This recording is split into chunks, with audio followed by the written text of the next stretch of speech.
هذه هي نتيجة إهمال شمع النحل. إذا ما قمتيش بعملية الحماية ديالو فكتعرض لهذا الدمار كيف كتشوفوا. وهذه هنا واحد الفراشة كيتسمى فراشة العثة، كتقتات من هذا الشمع ديال النحل.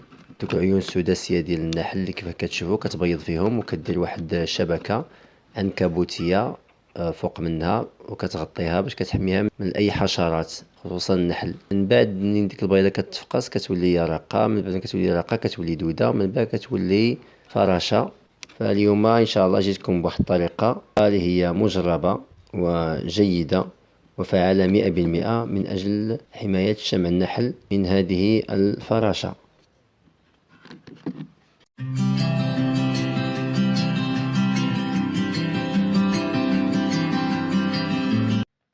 مباشرة بعد جني العسل كناخدو إطارات العسل اللي خديناها من النحل وقمنا بالفرز ديالها، كنرجعوها في نفس اليوم، كنرجعو للخلايا ديال النحل باش ينقيها وينظفها.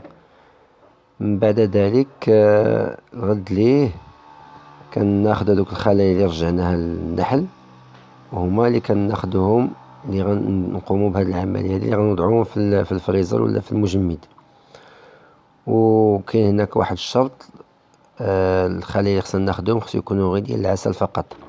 الا كانوا حبوب اللقاح ما ناخدوهمش، العسل فقط، حيت حبوب اللقاح فهو كيشجع ظهور هاد الفراشة ديال العثة.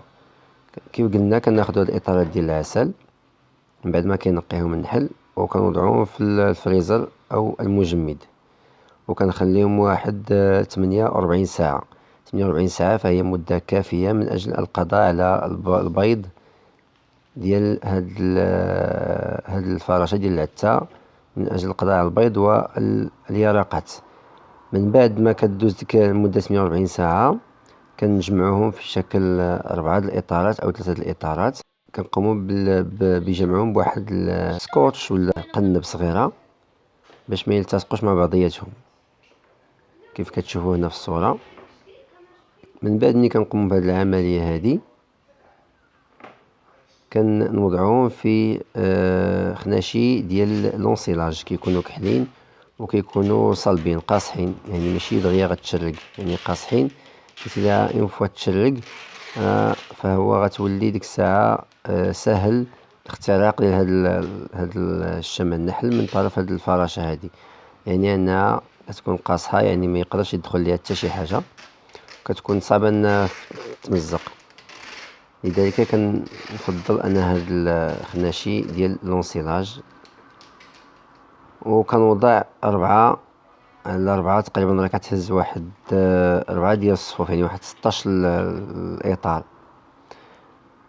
من بعد ملي كنوضعهم كنقوم بالإحكام ديالهم مزيان، كنسد الفم ديال هاد الميكا هادي مزيان، وكنوضعها في مكان ما كتوصلش ليه الشمس، شي مكان فيه الظل، في بيت ولا منطقة ما فيهاش أشعة الشمس وما تكونش فيها الحرارة مرتفعة جدا باش ما تذوبش هذاك الشمع ويتثقب. وفي الاخير الى عجبكم الفيديو نتمنى انكم تديروا اشتراك للقناة اللي ما مشتركش، والضغط على زر الاعجاب ليصلكم كل جديد، والتقيكم في فيديو قادم بحول الله، والسلام عليكم ورحمة الله.